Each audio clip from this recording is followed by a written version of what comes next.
Welcome to Part the System, and today I'm with Mark Liberatore. How are you going, Mark? Fantastic, David. Thank you so much for inviting me to today. I'm really excited. Oh, you're very welcome. So a little bit about Mark. Mark is the Business Transformation Lead at Cerebral Palsy Alliance.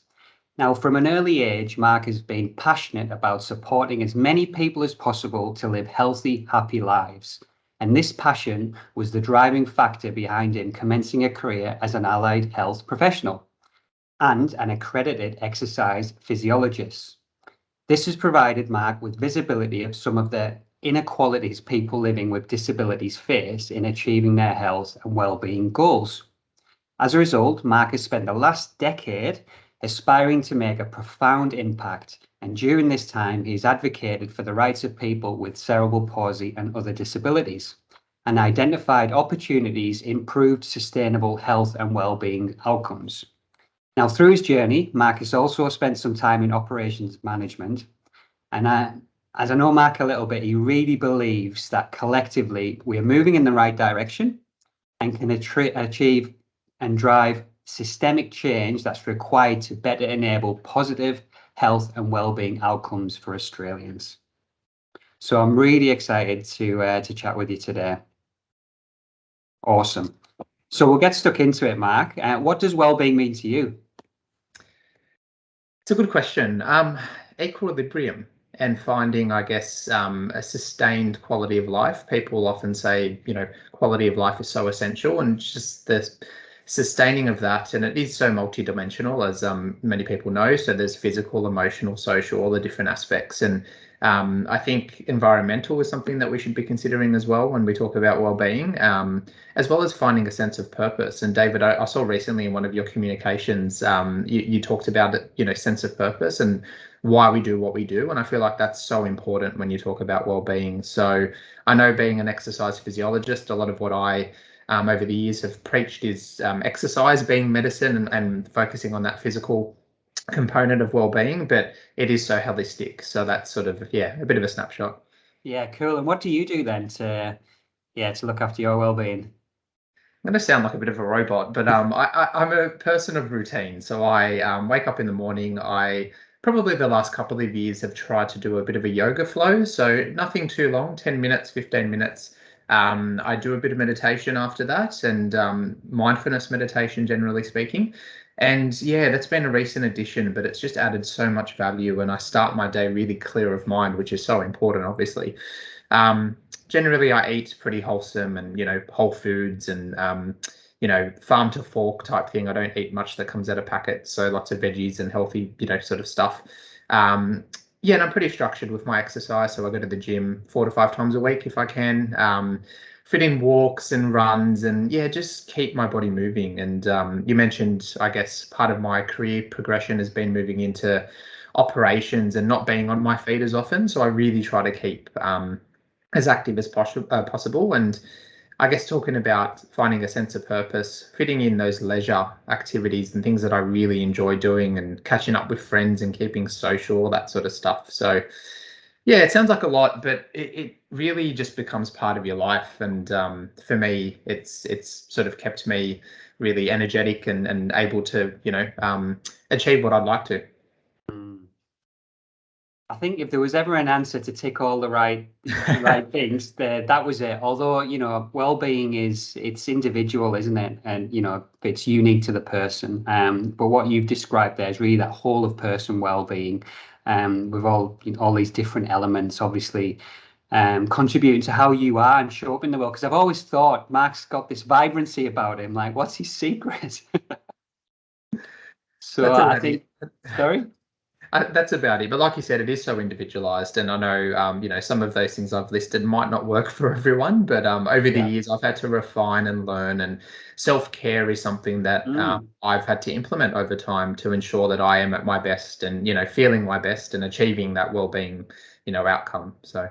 Yeah. And obviously, if you're feeling good and looking after yourself, then you can impact and help others even more. And I suppose that kind of talks to a lot of the work that you do in terms of your passion, in the disability sector. But tell us your story, Mark, in terms of how you how you came for advocating for equality and and people with disability. As you mentioned, I guess in the sort of introduction and my bio, I guess I've always had this real passion and desire to help and support people, and I think that sort of started with my upbringing and the morals and sort of values that my parents instilled in me from an early age. And I reflect back to my childhood and just thinking of how other person-centered my parents were, and obviously supporting their children and doing all of the amazing things that good parents do. But it was particularly in the community that I just found that I was, modeling a lot of the behaviors that they were teaching me. And during school, I was very sport oriented. And as you mentioned, I sort of moved into exercise science, and I did a master's of exercise science rehabilitation because I was supporting people in a sporting context and supporting people, I guess, in everyday life, trying to be better and more healthy. But I found that when I was working as an exercise physiologist, particularly, when I was working with people living with disabilities and neurological conditions, that there were so many barriers that they were facing, and there was, I could list many, many different things, but I guess some of those inequalities and some of the blockers from a systems perspective, really, that I felt like I wanted to support them through. So I guess, I talk to people about having issues of accessibility, lack of access to information, having the right supports available. And a lot of that stuff is, I believe, things that we can fix and do a much better job with. So that's sort of where the drive came from. So it started, I guess, from an early age, and then through my own journey and I guess professional career, just talking to people and understanding what some of those blockers were. And when you add on people living in, I guess, outside of metro areas, and people living or people who are migrants or cold families, there's even more, I guess, blockers to success, I guess. So it's just really driven my ambition to try to improve some of those, those outcomes. So when you were talking about systems and the barriers and you information and access and then migrant communities, what are some of the other things that have you from your experience of some of the challenges that we need to overcome? I think when you talk about inclusion and you talk about true inclusion and access to the community, there is, I believe, a lot that needs to happen in terms of education for the general community and society more broadly around how to interact with, support those people living with disability, understand their unique needs, and also understand the fact that they are, contributing members of society and have every right to, we talk about rights, the right to access their community gym, the right to, participate in mainstream activities. And I hate using that word because in reality, all people should have access to any activity that they choose to. And often that's not the case. So I guess, there's some of the conversations I've had and some of the, I guess, improvements I think that need to happen. Yeah, great. And so obviously now you're at the Cerebral Palsy Alliance, and I think they're really lucky to have you there in what is a fantastic title as transformational business transformational lead. So I'd love to learn a little bit more about CPA, and I think you've just had your conference recently as well. I did jump onto that, which I would imagine it took a lot of planning and has been in the kind of wings for quite a while given COVID. But unpack CPA for me a little bit and the conference. There's a bit here, so I'll try. I guess Take your time. What gravitated me to CPA is the vision of the organisation, and it's all about, I guess, an inclusive society. And there is a big focus on people living with cerebral palsy, obviously, and other similar conditions and neurological conditions. And for anyone that doesn't know, Cerebral Palsy Alliance is a pretty big organisation, not for profit, based in New South Wales and the ACT. It was previously known as a spastic centre, and the name was changed in 2011. And I'm glad they changed that name. It was particularly well received by our clients and families. And Some rebrands come with a lot of trepidation, but that was certainly one that everyone was happy to move forward with. But I guess CPA was founded by parents and volunteers, and particularly a family. Neil and Audrey McLeod were the name, and they had a daughter, Jennifer, and it was basically driven by the need to support their daughter. And there were a few therapists and people that sort of got it up and running in Mossman, New South Wales, and from there it's evolved and grown over time, and it's been around for 75 years now. So we offer, I guess, early childhood intervention, therapy, day program options, youth services, supported independent living, respite, life coaching, a range of different things. And we have, and I think this is for me what's really important, we have a world-leading research institute. So it's almost, it sounds interesting when you position it like this, but our organisation is trying to find a cure for cerebral palsy. And the Research Institute has done such an amazing job over many years and basically reduced the incidence of cerebral palsy. And I think in Australia, basically, previously it was 1 in every 500 births, where most recently, after some interventions very early in the piece, it's now 1 in 700 births in Australia. So there's been some tangible outcomes achieved. And when you work at an organisation like this, it just drives you further to sort of ensure that, everything you're doing is not just providing the right supports and treatments, but thinking about the prevention and cure of something like CP. So can I just jump in there, Mark, just a second? Because I just want to just reflect on that a second with CPA, because it's really holistic in terms of what you do as an organization. It's not just the day programs. You've even got life coaching or and then you've got all your health and well-being stuff, and then you've got a research arm as well. So you're trying to tackle the some of the issues. So I mean that's incredible. It must be amazing to work there.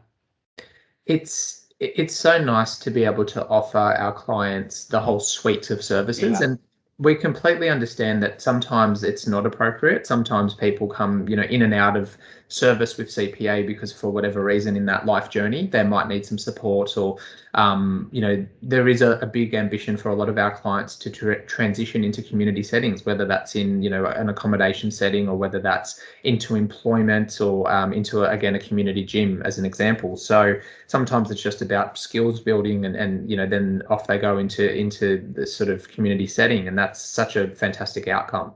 So yeah, I guess my background before my current role, I know you talked about this business transformation role, but it was looking after the health and wellbeing programs, and we have some great accessible gym facilities, a hydrotherapy pool, and sports programs. But it's great talking to some of our colleagues about the fact that we see our role is getting people started in that journey, and often it's from a young age introducing them to the benefits of physical activity and well-being, and what does that mean. And that might include a therapist, an exercise physiologist, a life coach. Let's progress through to adulthood in a healthy way, and let's ensure that then we can help you achieve those goals around employment, those goals around going to the gym with your brother or sister because it's close to home and you don't need to travel to a CPA gym to achieve those goals and outcomes. So yeah, it's been great. And I guess more broader than to that is that CPA is a member of something called Alliance 20. So it's 20 of the most influential organisations in the sector across Australia. And its sort of goal is to shape policy and ensure that for participants there is value, and we're minimising the complexity for NDIS participants particularly, and we're delivering great outcomes. So we're sort of advocating on behalf of providers, but also participants. And I think that's where I'm really interested. Obviously leading operations and being an exercise physiologist, you have a direct impact on the client, but moving forward, it's making that more broad, systemic change, and really advocating on behalf of the needs of people living with disability to ensure those changes are made. Because I guess, like you've said earlier, there's so many organisations doing great things, and I feel like sometimes we come together really well to do that, but there still is a way to go so that we can all achieve, health and wellbeing, and have that sort of equality that, isn't quite there yet. And that group of 20, is that for the broad spectrum of disability across Australia? Yes. Yes. Most certainly, yeah. So some of the other, like there's some big organisations like Northcott and Aruma, and I guess organisations similar to CPA that have been in the sector for many, many years, who service a range of different clients with different needs. And yeah, I guess Cerebral Palsy Alliance is probably one of the only that has such a unique name and I guess affiliation with one particular diagnostic group. I don't use it like using that terminology, but yeah, supporting people with cerebral palsy. Yeah. Yeah. And it was a big question that I asked. And what about the conference then? How did it go? It was fantastic, and I know there was a question around the title as well, so I'll get to that. But yeah, the conference, it's been 2 years in the making, and it was driven by CP ISRA, so the Cerebral Palsy International Sport and Recreation Association. So we're working really closely with that organisation, Disability Sport Australia, the Cerebral Palsy Foundation, Sydney University. So there was a range of people, and like has happened over the last couple of years, just networking and engaging with people led to an opportunity for myself to become involved from Cerebral Palsy Alliance perspective. And the ambition was really just to provide not just people living with cerebral palsy and acquired brain injuries, but also their families, the practitioners supporting them, with a range of information, researchers, practitioners, coaches, and the title of the conference was, so it was an international conference for physical activity and sport. So I was thinking about, if you want to get started, what does that journey look like from a grassroots level, looking at sports participation? If you're an adult who is trying to improve their overall well-being, how do you start that journey with a particular focus on physical activity and sport? And then there was lots of discussion around Paralympic pathways and if people have particular goals around that as well. So it was a really holistic, I guess, program that was put together, and it was 3 days in total.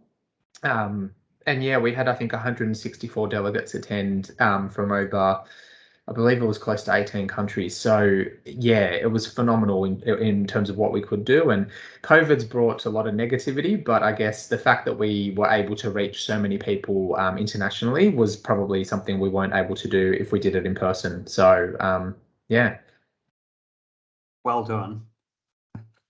I'm sure it was a lot of work pulling that off. And yeah, from the parts that I was involved, I think it was really great information. And yeah, it's just fantastic to bring so many stakeholders together, I think.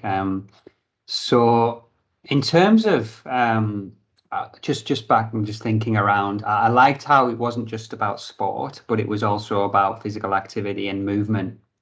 So people, just starting where they're at in terms of just getting people active, right? Because that's what it's all about. And if we nudge that along a little bit further to talk about chronic disease, and we know that physical activities are one of the best things we can do to reduce chronic conditions. But if you could nudge the system in one way, Mark, to improve the health and well-being of Australians through a systems approach, what would that be? It's going to sound really simple, but it's prevention versus treatment. And as an exercise physiologist, you'll hear us say exercise is medicine. And it's not just exercise, but again, keeping or getting moving as soon as possible is such an important thing. So from a very early age, understanding that if we can live as healthy a life as possible by introducing some of those strategies I spoke about earlier, eating wholesome, healthy foods, keep moving, look after your emotional, mental health by being social and having those opportunities at an early time or stage in life, it reduces the likelihood of developing some of those health-related concerns, and particularly the lifestyle-related diseases. So when you think of things like diabetes, high blood pressure, a range of different, I guess, conditions that people live with in Australia, so many of them are actually reversible. And often in my discussions with GPs, and I think GPs are doing a fantastic job, particularly over the last sort of 10 years or so. I think that education is really starting to ride home. But often the solution would be, okay, well, let's put you on some medication,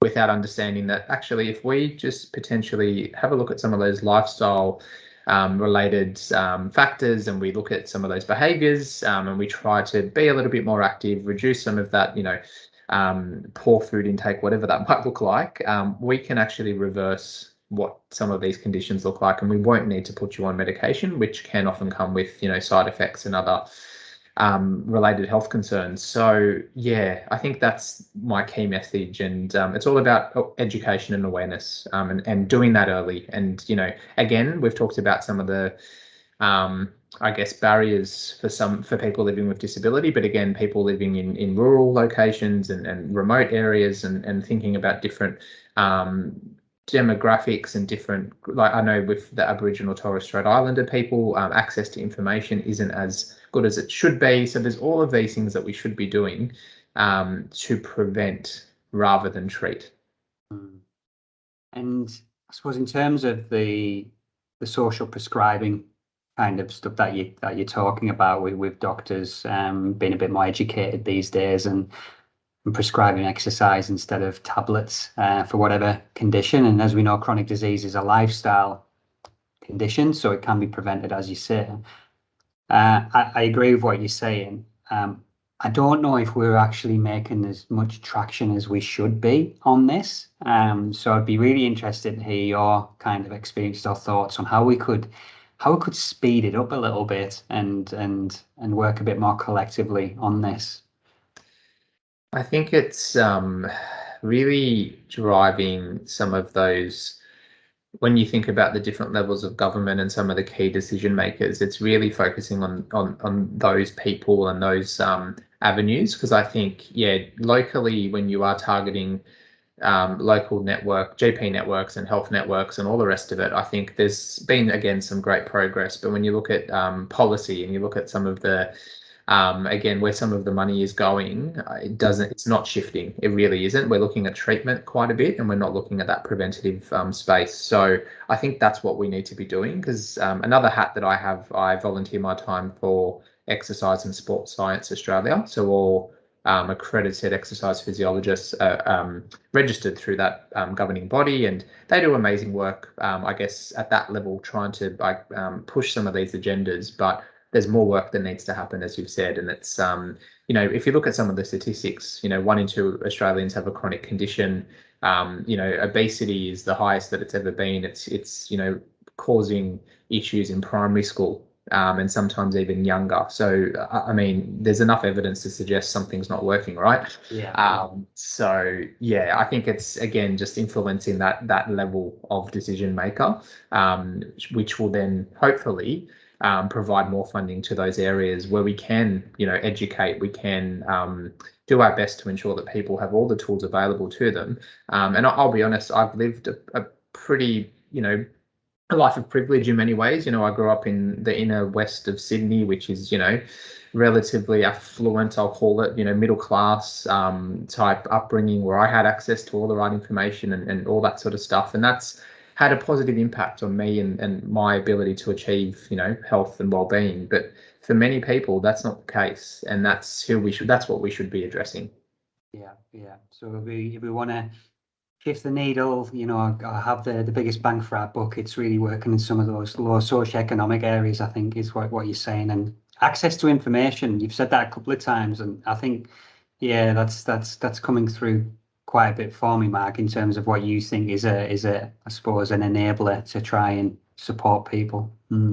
There's been some really good reports. The Australian Institute of Health and Wellness, even the NDIA have you know, explored the health of participants within the scheme, and the institute's looking more broadly across Australia.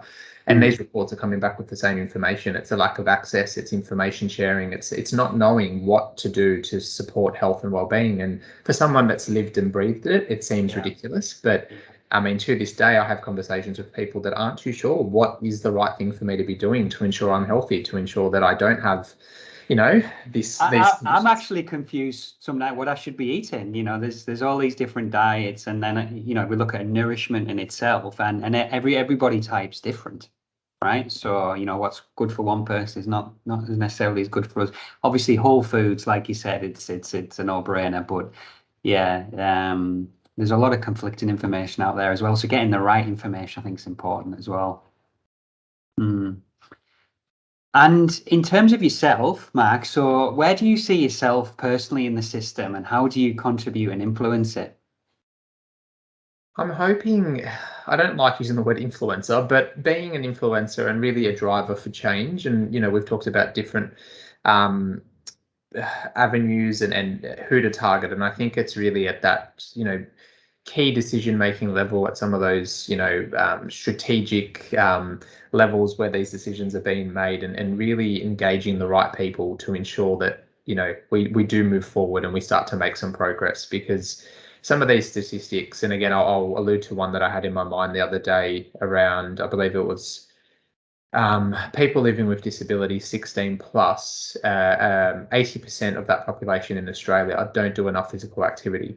So that's based on the physical activity guidelines that the government, the Australian Institute of Health, provide us all with. And that's, approximately 30 to 60 minutes of physical activity a day. That's not exercise, that's just being physically active. So 80% don't do enough physical activity. And those guidelines are based on the fact that if you hit your targets as an adult or young person in Australia, you will maintain good health. It's not going to, provide too many fitness, or any other goals, but really it's just to maintain good health. So when you think that 80% of people 16 and above living with disability don't achieve those recommendations, something is wrong. So it's, personally, I can, I guess participate in great, activities like this and try to spread the word as much as possible. But again, it's really thinking both at CPA and working with SR, how we can implement change, a bit more broadly and a bit bigger. Because if we don't, we're going to keep having these issues, I think. It's frightening, that them statistics, because they're probably more likely to not just have one chronic disease. It's several. And again, the cost on the health system. But it's just people's quality of life, isn't it? And then people are growing, living longer, but they're not really living as healthy. So I'll ask you another difficult question, but how can we get more people with disability more active?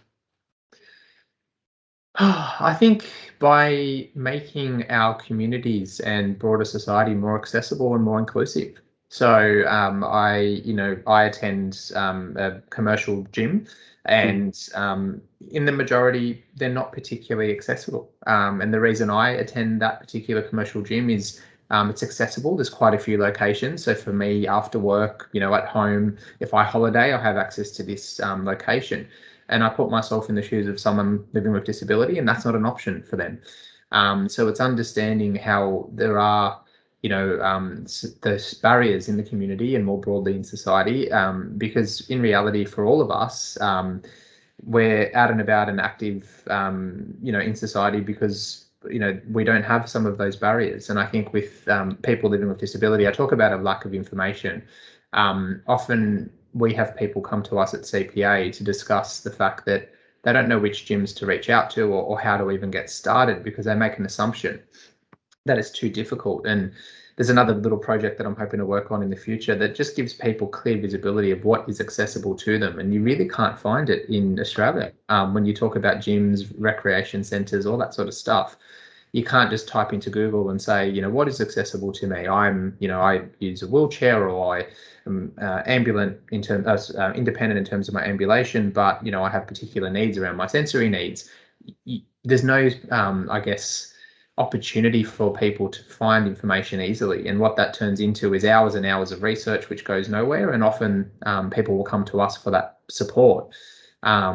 So I know that's a long-winded answer, and there's many more things I could talk about, but I just, again, link it back to the vision of our organisation. Let's be more inclusive. Let's give people every opportunity, and that comes with so many things. It sounds like you're the right organisation to drive that change that you're so passionate about in terms of, advocating for equality. And I take my hat off to you, Mark, in terms of the way you approach things. I think it's a credit to you, and certainly someone who shines through with authenticity. So it's it's really great to be connected with you and work with you as well. So that brings us to the end, Mark. It's pretty quick. Fantastic. But I'd like to just give you the opportunity, if there was anything else you wanted to share or add. Firstly, thank you to all the work that you do. And I know, Collective Leisure's been around for a little bit now, and just some of those initiatives that you have been able to bring to life. I think the more options that we provide to people living with disability and also the people who support them, the better. And you've done some amazing work, I know, in Western Sydney, and again, talking about some of those different cultural groups. And I think a take-home message for me would be that we all have a role to play, I think, in, again, talking about inclusion and talking about, the way that we, in society, I'm going to say, work with and engage with people living with disability. And I've mentioned it a few times now, but I guess that's still an issue. People don't feel particularly welcome in their community at times. They don't feel like some of those more mainstream activities are suitable, and that's something that we all have a role to play in, I think. And I think we are improving, and the NDIS has done a fantastic job. I think the scheme overall, you talk about some of the outcomes people are achieving, it's doing some remarkable things. But I know with employment, there hasn't been a big shift. There's been a lot of skills building, capacity building, and all the right things happening, but we're not seeing that translate into people with disability transitioning into workplaces like it should be. So I think it's just being aware, keeping informed, and doing our part to ensure that all Australians, like I said at the start, we all have a right to be well and healthy. So I think that's probably it. That's a great summary, Mark. And from that, I think we're on the right track, but there's a bit of work to do. And yeah, lots of opportunity, I suppose, going into 2022. And it's been a big year. So yeah, just wanted to thank you again and wish you all the best for Christmas. And yeah, hopefully we'll get a chance to catch up in person next year. I look forward to it, David. Yeah, nice one. Okay, Mark, take care. All the best.